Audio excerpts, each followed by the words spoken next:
के दिसंबर तक तुम सर पबजी खेल रहे हो, ये कर रहे हो, फिर अचानक से सीरियस हो गए? मुझे पता था कि है ना काफ़ी लेट हो चुकी है, अभी भी शुरू नहीं किया ना तो कुछ भी नहीं हो पाएगा। तो सर मैं खुद से ही सवाल पूछ लेता था कि ये मेरे ऊपर बर्डन है या मेरी चॉइस है। फिर 4 बजे नींद खुली, फिर उस समय लगता हो थोड़ी देर और सो गए। हाँ, क्या आता था दिमाग में कि पहले ही बहुत लेट हो चुका है और कितना लेट होगा। बाबा तुम 16 घंटे पढ़ रहे थे? हाँ, अराउंड थे, लेकिन है ना कभी कभार लेट भी सोते थे। स्ट्रगल का सर कोई भी सेकंड ऑप्शन नहीं है, ये समझ में आ गया था। पहले सर काफ़ी सारा ऐसे रहता था कि बहुत कम रिस्क लेने, एफर्ट्स नहीं डालने, तब जो मिल रहा है वो ले लो। लेकिन 12th में ये चीज़ समझ आ गई थी, एफर्ट्स डालेंगे तभी कुछ मिलेगा। और सर कंसिस्टेंसी कहीं बहुत इंपॉर्टेंट फैक्टर था मेरी प्रिपरेशन में। मतलब मैंने दिवाली, होली, कोई भी त्यौहार, किसी का बर्थडे, मैं अपने 10-11 घंटे पक्का पढ़ा हूँ। 12th में काफ़ी बार लगता था कि दोस्त बहुत मज़े कर रहे हैं, मैं ही पीछे रह जाऊँगा।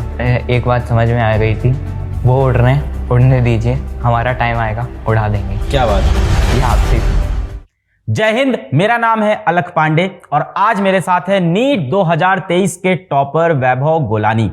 वैभव आते हैं जयपुर से और वैभव की कहानी बहुत ही इंस्पायरिंग है क्योंकि उन्होंने अपना क्लास 11 पूरी तरह से बर्बाद कर लिया था और उसके बाद क्लास 12th के अंदर ही 12th और 11th दोनों का सिलेबस कवर किया और पहले अटेम्प्ट के अंदर नीट में टॉप रैंक हासिल की। तो वैभव की पूरी कहानी सुनते हैं, उनकी प्रारंभिक शिक्षा कहाँ हुई, दोस्ती यारी कैसे थी, परिवार में कौन कौन है और कैसे उन्होंने ये चीज़ को पॉसिबल किया कि 1 साल में 2 साल का पूरा कंटेंट पढ़ा। तो वैभव आते हैं फिजिक्स वाला के लक्ष्य बैच से और इसी सिलसिले में इनसे हमारी मुलाकात हुई। तो आज कहानी को शुरू करते हैं। तो वैभव, सबसे पहले तो बहुत बहुत बधाई हो इस टॉप रैंक के लिए, मैनी मैनी कॉन्ग्रेचुलेशंस भाई। सबसे पहले एकदम पीछे चलते हैं कि आपका जन्म कहाँ पे हुआ और आपके परिवार में कौन कौन है? सर मेरा जन्म जयपुर में हुआ। जयपुर की एक शंकर नगर कॉलोनी, छोटी सी कॉलोनी में हम रहते हैं। और मेरे परिवार में माता पिता के साथ एक छोटी बहन है जो 11th पढ़ रही है अभी। आपसे 2 साल छोटी हैं? हाँ सर। मम्मी पापा क्या करते हैं? सर पापा की जॉब है, मम्मी हाउस वाइफ है। सही है। तो जब आप छोटे थे तो घर में कौन पढ़ाता था, मम्मी की पापा? सर छोटे बचपन से ही सर ट्यूशन जाता था। ट्यूशन जाते थे? हाँ। कोई कोचिंग क्लास थी? नहीं सर, स्कूल के टीचर के पास में पढ़ लेते थे ताकि नंबर मिल जाए एग्जाम में? हाँ, ऐसा ही समझिए। पेपर आउट हो जाता था? थोड़ा बहुत। थोड़ा बहुत कितना परसेंट? 30-40% पेपर क्लियर हो जाता था। हाँ। तो पास तो सब बच्चा हो जाता होगा जो ट्यूशन जाता होगा टीचर के पास। हाँ। स्कूल कहाँ पे था, घर से कितनी दूर? सर 2 गली छोड़ के स्कूल था। है इतना बगल? हाँ सर। कैसे जाते थे, पैदल? हाँ सर, पैदल चले। ये पहली बार कहानी सुन रहा हूँ, पैदल स्कूल चले जाते थे? तो ऐसा क्यों? पास में रह जाता था तो घर वालों को ज़्यादा दिक्कत भी नहीं होती थी और है ना कम टेंशन रहती थी कि छोटा बच्चा है, कहाँ जाएगा, कैसे जाएगा।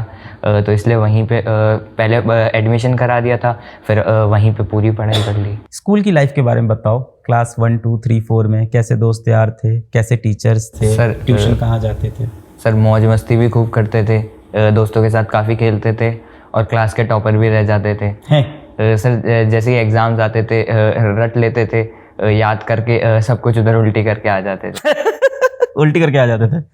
और मैथ्स कैसे याद करते थे? सर क्वेश्चन सेम रहते थे तो याद हो जाती थी। तो तुमको आंसर रटा होता था क्वेश्चन का? हाँ। ओ भाई, कई बार। और मेथड? सर मेथड भी 4-5 बार करेंगे तो रट जाते थे। और नया क्वेश्चन आ गया तो थोड़ा बहुत कंसेप्ट लगा लेते थे। और ट्यूशन घर के पास में ही पढ़ते थे ना। और दोस्ती यारी बहुत थी? बहुत। क्या करते दोस्तों? घूमने जाने लगते थे? घूमने जाने लगते थे, कभी घर पे दोस्तों को बुला के क्रिकेट खेलते थे, कभी बाहर खाने चले जाते थे। हाँ, टिपिकल टॉपर वाला बिहेवियर नहीं है तुम्हारा? हाँ। बदमाशी खूब करना और फिर लास्ट में एग्जाम में फर्स्ट रैंक आती थी स्कूल में? सर कभी फर्स्ट कभी सेकंड। First second. कितने बच्चे थे क्लास में? सर 40-50। 40-50 बच्चे थे। चलो बहुत बड़ी क्लास नहीं है। और अपने स्कूल में भी टॉप कर रहे होते थे, ऐसा होता था? तीनों सेक्शन जो होते हैं उसमें? हाँ सर, ऐसा ही था। चल रहा था, बढ़िया चल रहा था। फिर आगे बताओ, 6th, 7th, 8th में क्या हुआ?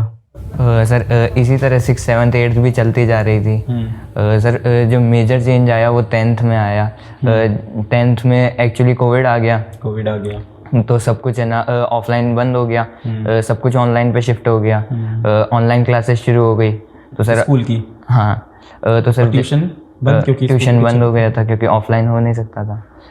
सर ऑनलाइन क्लासेस शुरू हो गई थी तो स्कूल की क्लासेस होती थी, उसके बाद पूरा टाइम फ्री रहता था।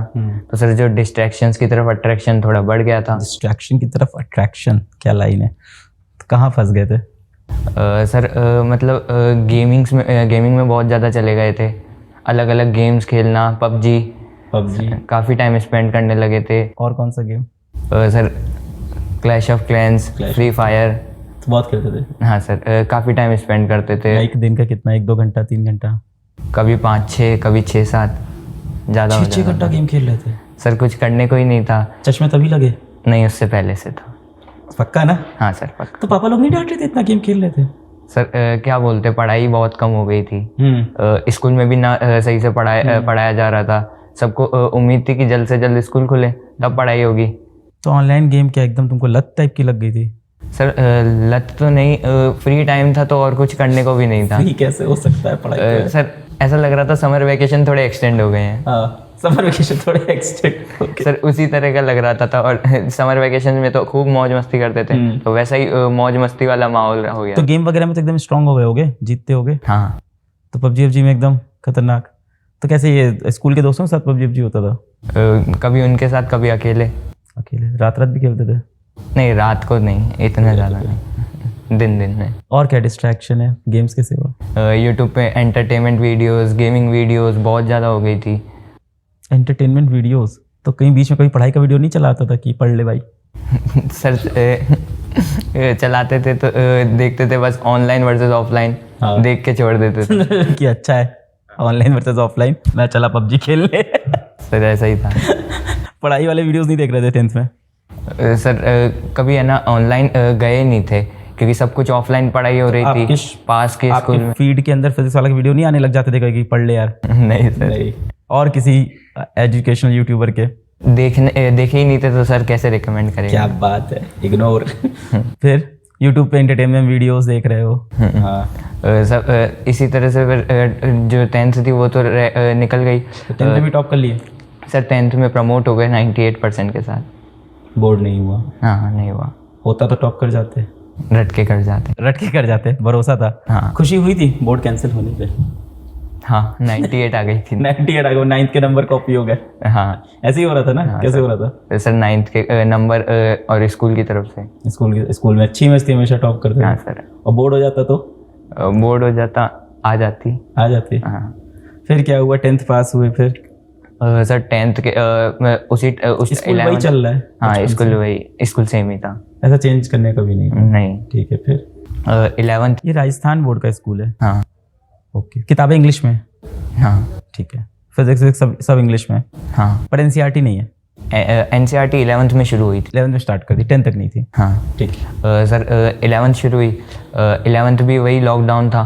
काफ़ी टाइम 11th भी लॉकडाउन ही रहा। कुछ सितंबर के आसपास स्कूल्स खुले थे। 11th में भी जैसे 10th चल रही थी, लॉकडाउन तक तो वैसे ही चला। फिर जैसे ही ऑफलाइन शुरू हुआ, हाँ ऑफलाइन शुरू हुआ, ऑफलाइन स्कूल गए। और मेरा जैसा हाल ही सबका था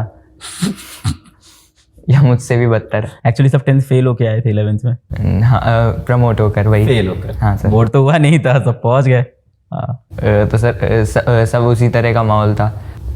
बट सर एक चीज़ थी जो है ना, कुछ 1-2 बच्चे स्कूल से डमी कर रहे थे। उस पे है ना कभी कभी लगता था कि वो किस कारण कर रहे हैं। आज तक ना पता था कि डमी स्कूल क्या होता है और ना जाना। मुझे भी नहीं पता था 11th क्लास में। हाँ सर। पता चला कि कुछ बच्चे 11th में डमी कर रहे हैं। इनमें से एक बहुत अच्छा दोस्त भी था मेरा। क्या नाम है? ऋषभ जैन। तो फिर सर उसके बारे में पता चला कि है ना वो 11th से जेई की तैयारी कर रहा है। अच्छा। वो भी पीडब्ल्यू से। जेई की तैयारी नहीं कर रहा था? नहीं सर।